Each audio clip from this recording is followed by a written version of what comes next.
Welcome to the Penn State Wrestling Show. I'm Thomas Frank Carr. Greg Pickel here to discuss the latest with the Nittany Lions. It's a busy week in Penn State sports in general. We got the conference championship game for Penn State football, recruiting, all that stuff at BlueWhiteIllustrated.com. But that does not diminish the importance of the Penn State wrestling season, which is into the heavy part of the non-conference season. Lehigh coming up this weekend. Cale Sanderson spoke on Monday of this week, and we're going to recap his thoughts and the conversation we had with the head wrestling coach. Some news, some updates, injuries, all that great stuff here on the Penn State Wrestling Show. So if you're watching this for the first time, you're seeing this stuff, please subscribe to the Blue White Illustrated YouTube channel and like the video so we can continue to grow this show within the portfolio of awesome stuff we do here on the channel. Greg, what are you looking for this week from Penn State Wrestling? Top of mind, what's the most interesting thing that you've learned so far? Yeah, good to be with you, T. Frank. An exciting week for a lot of different areas and people and teams at Penn State as we start December. Football team going for the Big Ten title game, basketball in full swing, and wrestling returning to the mat after having the week of Thanksgiving off. So far this year, Penn State, of course, has tried to figure out some things with its lineup. We'll get to that in a minute, but let's start at the 133 pounds. Penn State bumped last year's starter, 125-pound Big Ten. Highly successful at the Big Ten tournament, of course, not as much at Nationals. Braeden Davis bumped him up to 133 this year, a move they felt like they needed to make. He needed to make because of where his body was at this point. The question, of course, was all offseason, what does that mean for Aaron Nagao? Penn State Wrestling, very good at keeping its injury information in-house. Cale Sanderson saying at his Media Day news conference in November that if you guys didn't hear, Aaron suffered an injury, and of course no one had heard. Of course, there was nobody some scuttlebutt out there. Yeah, there was some scuttlebutt out there, but not a ton.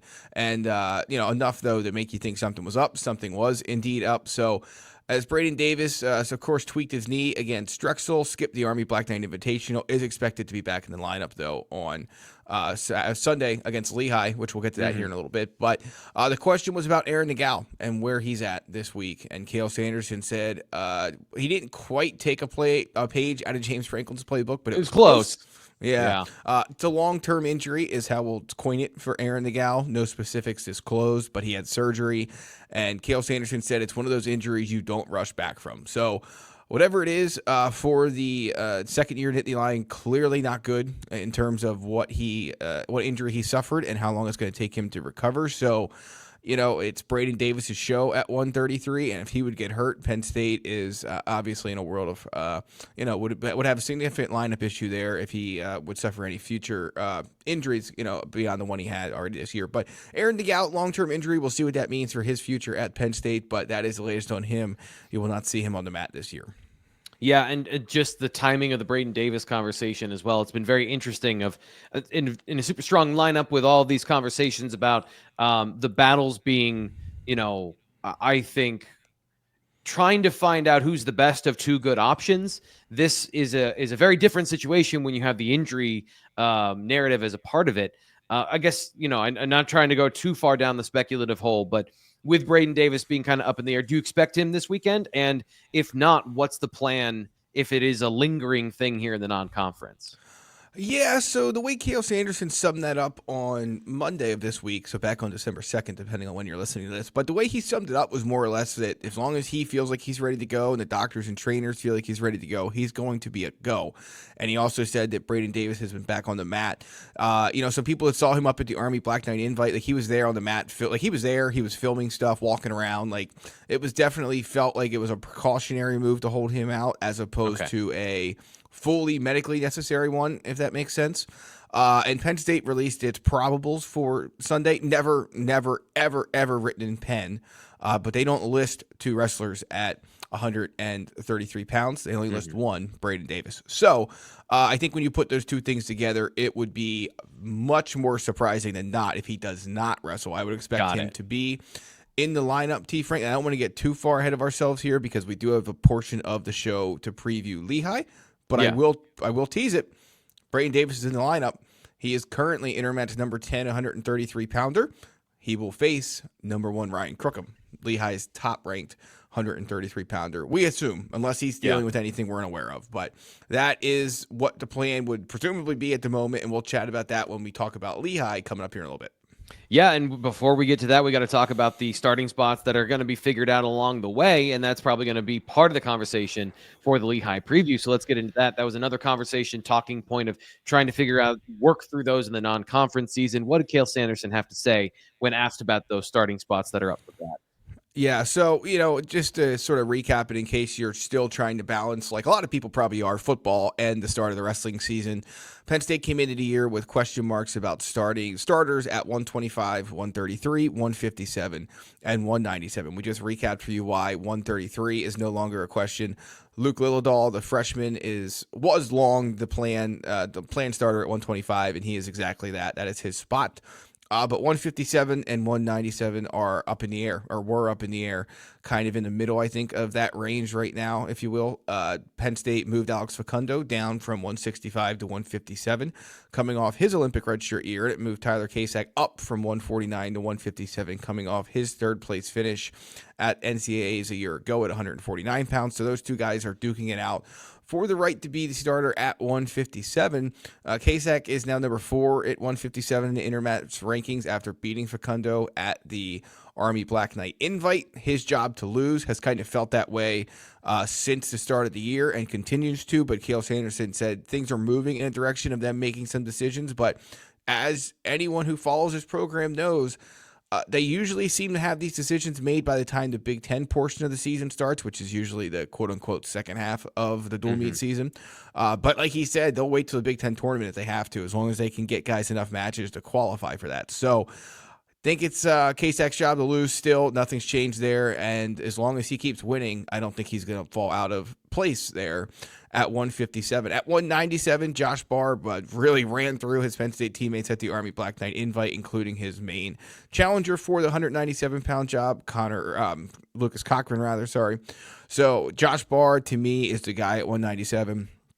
I think they're going to let Kasak Facundo maybe play out a little bit longer. I could be wrong about that, but I think they will. I'm just not sure Barr Cochran needs to at this point. But time will tell. I mean, there's still a number of non-conference matchups left. And don't forget, Penn State's going to wrestle 3 matches in a day down at the Collegiate Wrestling Duels later this month.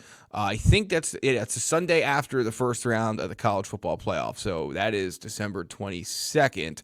The playoff games, of course, on the football field will be December 20th and 21st. So I don't think most of the guys, or any of them rather, are probably going to wrestle all 3 matches down there. So these guys may get a chance. Penn State has this weekend against Lehigh. It has next weekend at home against Wyoming. And then it has the following 3-match day at the Collegiate Wrestling Duels in Nashville. So my point is that there is time, and that's why Cale Sanderson left the door open. There's time for these other guys to come back and get themselves in position to win a starting job, but I think the pecking order at this point, T. Frank, is pretty clear. Yeah, and we'll see if anything changes moving forward. So we're going to get into the Lehigh preview here now to end the show. And I asked Cale Sanderson this question, and I think it's fairly obvious. My expertise is football. And so I come at things a lot of times with that lens of, this is an individual sport, but it's a team. And so the big picture of what are you looking for your team to improve heading into the conference part of the season? Like, what are you working on in the non-conference to make all of these things, smooth out these details beyond just the individual battles? Like, how are you progressing as a team, and where are the players the wrestlers getting better? And basically, it's all about the individual is what he said. But I want to ask you the same question. If there's anything that you think from a different lens of against Lehigh, what are you looking for in terms of to learn about this team in the non-conference season? Yeah, I think it's the main thing is the individual starting spot battles. And I think that Penn State, based on where its 10 starters are currently ranked, again, there's still a couple of those spots still up in the air, but as a team, they will obviously are the favorite to win the national title, will win a national title, barring injuries or something crazy happening. So from a team perspective, I think things are fairly straightforward. But from that individual standpoint, guys, I want to see Just up, we can go up and down the lineup. I won't belabor the point, but a guy like Bo Bartlett, does he go out and score against Malik Hines, who is number 22 at 141 pounds, a senior for the Mountain Hawks? Does he go out and create aggressive offense? If he wants to win a Big Ten national title, he needs to create more offense. He needs to score more points. So that is something to keep a close eye on as the non-conference portion of the year progresses and he gets ready for, of course, the Big Ten matches in early 2025. Shane Van Ness looks awesome. Excited to see him get back out on the mat and just continue to show people who maybe are again kind of watching multiple sports with one eye here, one eye there, that he's back ready to go and back in All-American form. So very interested to see that. There are some really good matchups at this Lehigh match coming up, which we'll get to in a sec. But yeah, just overall, again, I think that the thing that Penn State coaches have stressed for years during the Cale Sanderson dynasty era at Penn State is, these guys have to want to go out and do it for themselves, do it for their teammates, but it's an individual sport to the point you just made. Do it for themselves, have to want to go out and win and dominate their opponent and do everything they can. And with individual success will also come team success. A little bit different, of course, than some other sports, the way that works. But all told, I just want to see Penn State go out and do what they've done already this year a couple times, and that's put the best performance on the mat that they can to continue to not just impress their fans, but also obviously continue growing the sport of wrestling and give fans like you listening here or watching on YouTube, however you're consuming this, the chance to continue watching a high-level product week or match in and match out, which is what you're going to see from Penn State during the remainder of December. Yeah, so let's get to the preview then and go through. I know we already talked a little bit about some of the matchups here. What are you looking for here in the preview? Where do you want to start? Yeah, so again, I think there's a number of really good matches here. We'll start at 125. We mentioned Luke Lildahl, the Penn State standout freshman. He's number 16 in Intermat's top 33 rankings at the moment. He's going to be taking on number 15 Sheldon Seymour, longtime Lehigh wrestler, senior there. So a chance for Lildahl to earn a ranked win, potentially move up in the rankings. It's early. It's not the end of the world if he loses.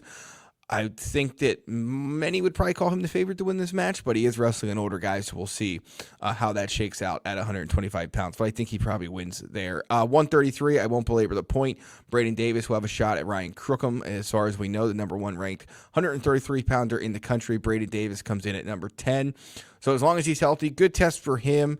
Again, when you talk about what you want to see, doesn't have to win the match, but being competitive would tell you a lot about his outlook at 133 in this new weight. It's been so far, again, it's been a little bit of a hiccupy start with the early injury against Drexel, and then he did get to wrestle at Army. So how fresh is he? How active is he? Things like that. We'll be watching to see where he's at from just a health and movement perspective during this dual meet in Allentown against Lehigh on Saturday. And then, you look through, there's a couple other ranked matchups, not particularly close ones, of course, but the one, there will be two. Former Penn State wrestler Michael Beard is in his final season at Lehigh. He's number 6 at 197 pounds. Like we said, we assume he's going to get Josh Barr in that match for Penn State, so Barr versus Beard. Should be a good one. Again, Michael Beard is a guy who left Penn State because Max Dean was coming back for another year, didn't have a place to get in the starting lineup, so he went to Lehigh, got in the starting lineup, has had success, is having success so far this year, so a very good measuring stick for either Josh Barr or Lucas Cochran, whoever wrestles him. I assume it'll be Barr. Very fascinated to see that outcome. And then from a ranking perspective, it'll be quote-unquote close from an outcome perspective. I would be shocked if it was. But number 10, Owen Treffin of Lehigh is number 10 at 285 pounds. He'll be, of course, taking on number 2, Greg Kirkfleet from Penn State to presumably close out that match at the PPL Center. So, unsurprisingly, T. Frank, I see another Penn State dual meet victory incoming. And the things we'll be able to learn will be how those individual bouts play out, which guys look the part and which guys look like they need some more work as the non-conference portion of the season continues. All right, so if fans want to follow along with what you're writing and the recaps, where can they go find all of that stuff? Yeah, we'll have it over at bluewhiteillustrated.com. just keep an eye out for it. You can always look for just the wrestling stuff by going to the news tab and then typing in, punching in wrestling. There's going to be a lot of stuff going on at Blue White Illustrated this Sunday. Yep. Penn State. I actually had thoughts and hopes and dreams of attending Penn State Lehigh in Allentown on Sunday. You're going the other way. Penn State football is in the Big Ten championship game. Yeah, so we will have complete coverage of the Big Ten championship game for football. We will have complete coverage of the college football playoff selection show. And we are going to have as much of a complete coverage as we can of Penn State wrestling at Lehigh. That should be up by dinner time, the recap of that and some takeaways. And then next week, we'll get into a little bit more of how the team did and things like that. And we'll, of course, discuss it here on the Blue White Illustrated Wrestling Podcast, Steve Frank. Yep, and we will have a live reaction to the selection show as well once we find out Penn State's fate. So be on the lookout for that. If you're both a wrestling and football fan and you want more and more and more conversation, more and more content, we're going to be providing that for you this week. So grab a Red Bull, grab some coffee, whatever you need to do. Stay up all weekend because that's where we're going to be. Grind it out with us. We'll get you all the great content. And Greg is going to be doing a lot of that. So we always appreciate him at this time of year, him and Nate pulling double duty, going to basketball, wrestling, football. It's the full court press. It is the full on everything at BlueWhiteIllustrated.com. I'm Thomas Frank Carr. We'll be back here on the Blue White Illustrated YouTube channel. Thanks for being here. We'll talk to you then.